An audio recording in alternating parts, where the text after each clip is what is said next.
Bismillahirrahmanirrahim. Assalamualaikum warahmatullahi wabarakatuh.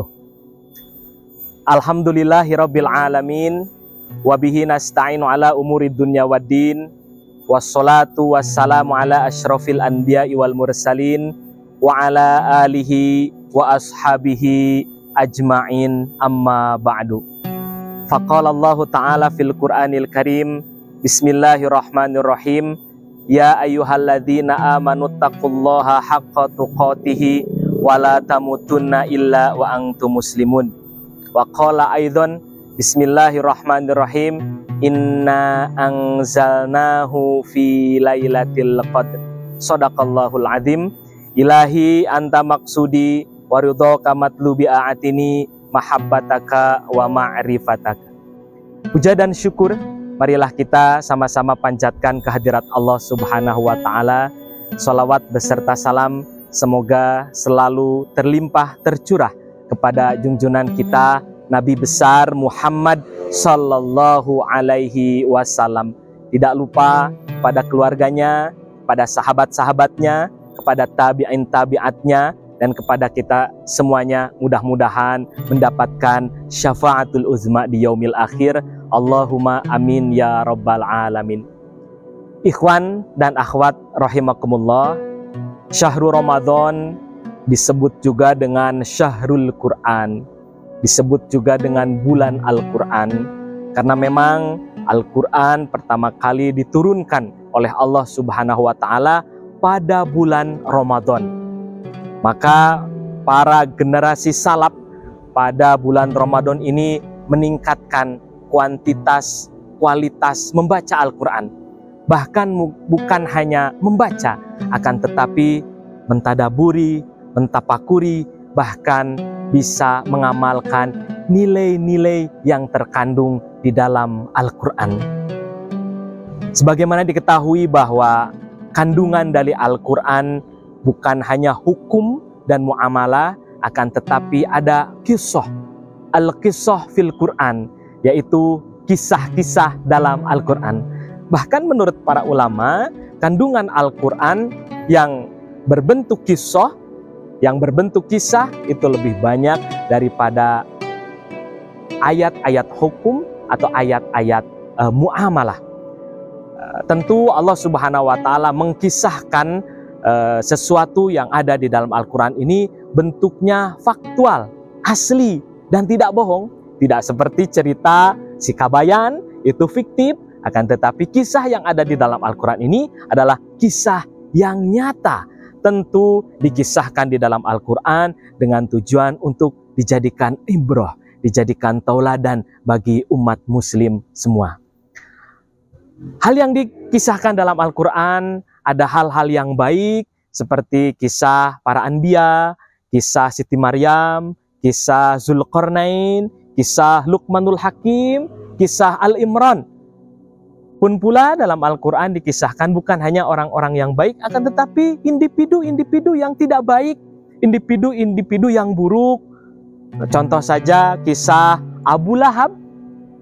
Abu Lahab ini orang yang tidak baik, akan tetapi terekam di dalam Al-Quran.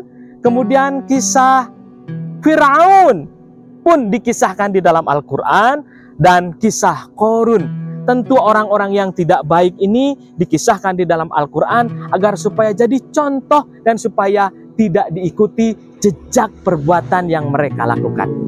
Dan salah satu kisah yang dikemukakan dalam Al-Quran yaitu kisah Qarun.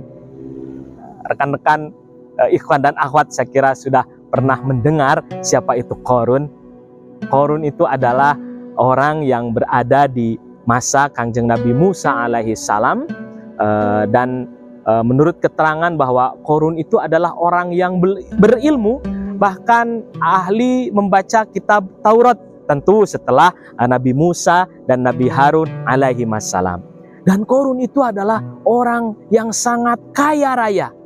Akan tetapi sifat buruk yang dimiliki oleh Qarun itu, dia itu sering memamerkan hartanya. Dia sering memamerkan hartanya, bahkan pada suatu saat dia membawa kunci-kunci gudangnya yang mana kuncinya itu dibawa oleh jumlah orang yang banyak. Jumlah orang yang banyak, dan banyaknya orang itu orangnya yang kuat-kuat. Artinya kuncinya saja banyak, apalagi hartanya. Dan dipamerkan begitu kira-kira di depan orang banyak, bahkan orang-orang yang melihat alangkah bahagianya seorang Qarun begitu kira-kira. Selain Qarun sering memamerkan hartanya, Qarun juga terkesan angkuh dan sombong. Dan apa yang terjadi dengan kelakuan Qarun? Qarun ternyata dibinasakan dikarenakan sering memamerkan harta dengan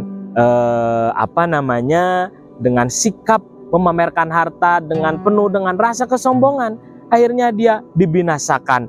Menurut cerita, tempat tinggal Qarun itu berada di provinsi Fayum, dan di sana ada satu danau disebut dengan Buhairah Qarun, yaitu Danau Qarun. Dan konon di sana katanya ditenggelamkannya harta-harta Qarun, sehingga ketika seseorang menemukan harta yang tertimbun di dalam tanah dan tidak tahu pemiliknya, disebut dengan harta karun.